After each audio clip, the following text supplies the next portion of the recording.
Cameroon, Bandung, Africa, Bandung, to the world, Bandung. Actualité, avant que tu nous donnes le menu, je crois, Boni Philippe. Boni Philippe, c'est le journaliste qui travaille avec Vision 4 Télévision.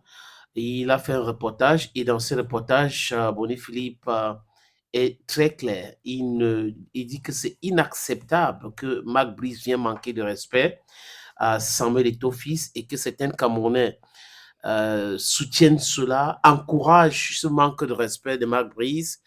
Il dit ça ne peut pas se passer ailleurs comme ça. Et je vais le citer, hein, Samuel Eto'o est au Cameroun. C'est que Zidane, Platini sont en France. Maradona et Messi en Argentine. Ok. Commentaire.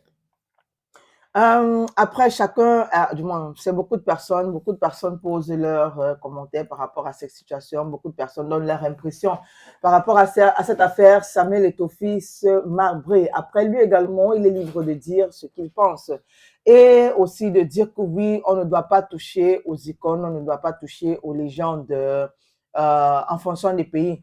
J'ai envie de dire que si on avait pris, par exemple, si c'était Roger Mila à la place de Samuel Eto'o, est-ce que les commentaires de certaines personnes seraient les mêmes?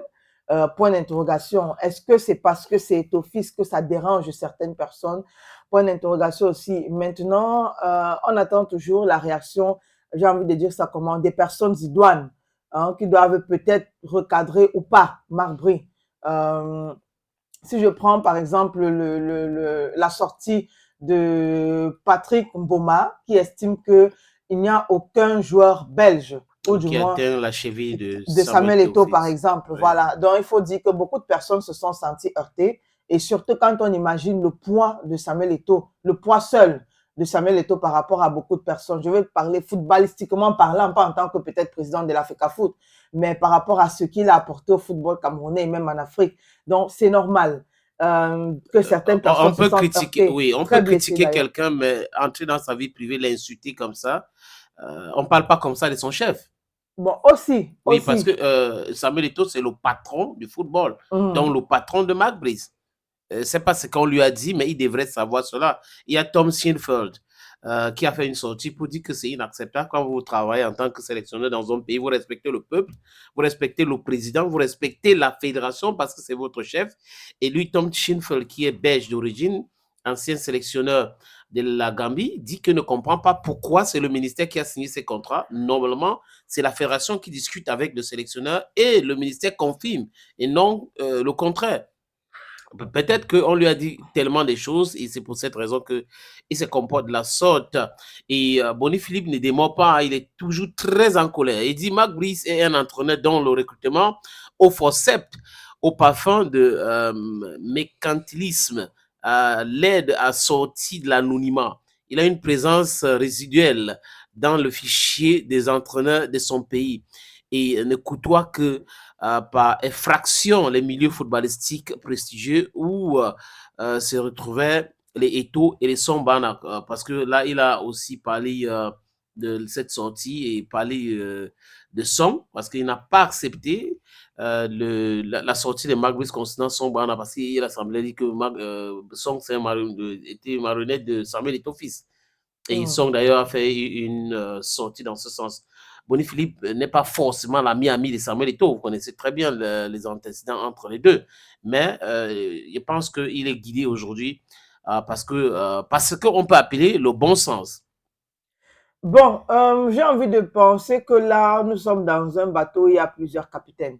Enfin, on Donc, il y sait a des tous. gens qui pensent qu'il y a plusieurs capitaines. Bon, attends, je sais pas, je finis un peu mon propos. Dans un bateau, il y a plusieurs capitaines. On connaît qui est le réel capitaine. Mais maintenant, on a des capitaines fictifs qui se disent être supérieurs aux capitaines réels et donc qui peuvent se permettre de donner des ordres aux, je vais dire ça comment, aux employés dans ce bateau-là. Là, je vais parler de quoi? Du ministère des Sports, par exemple, qui surpasse le réel capitaine qui est le président de l'Africa Foot pour donner des ordres à Marc Brice. Et maintenant, on a un autre employé qui aussi ne cherche pas à savoir réellement qui est son employeur, réellement qui doit lui qui ne donner veut des même ordres. pas accepter Voilà, que c'est son justement, employeur. qui ne veut pas savoir, qui ne veut pas accepter que, bon, voici celui qui est normalement mon employeur, mais qui obéit aux ordres de quelqu'un qui est venu usurper Voilà, un titre, selon les une textes. place, voilà, selon les textes, voilà. Parce que la tutelle, en fait, la tutelle ne peut pas remplacer la fédération. La tutelle, c'est ce qu'on appelle en anglais watchdog. Donc, la tutelle est là pour regarder si ça fonctionne bien Ou pas, et non oui. gérer C'est géré dans le fonctionnement et autres. voilà. Donc, ça pose un énorme problème. On attend peut-être que d'ici peu, avec tout ce qui se passe là, le chef de l'État lui-même va entrer dans cette truc-là pour essayer de mettre de l'ordre. Parce qu'il faut de l'ordre. C'est la saison 2 de ce conflit qui commence avec la fédération et l'OMINSEP. Opportunité en or à Douala, terrain à vendre, 560 mètres carrés. Vous voulez construire un centre commercial, un hôtel, vous voulez construire votre propre maison à vous, vous voulez ouvrir une station de service, c'est à vendre, les amis. Je répète encore, c'est à vendre, ce terrain. Voilà donc l'opportunité que je vous présente là. C'est 560 mètres carrés, je répète. Et le terrain est titré. Nous allons vous laisser le temps de vérifier, parce que c'est très important. Donc, ce n'est pas le genre de terrain où il y a un problème. Non. C'est en plan Bonapuzo, à côté de la route. La route ceinture ce terrain. D'un côté, il y a une route en pavé. De l'autre côté, c'est une autre route bitumée. C'est abordable le prix, hein, donc on peut discuter du prix. Si vous êtes intéressé, appelez-moi à travers les 2 numéros que vous voyez à l'écran là, 6 80 87 37 37 ou le 6 96 17 60 34.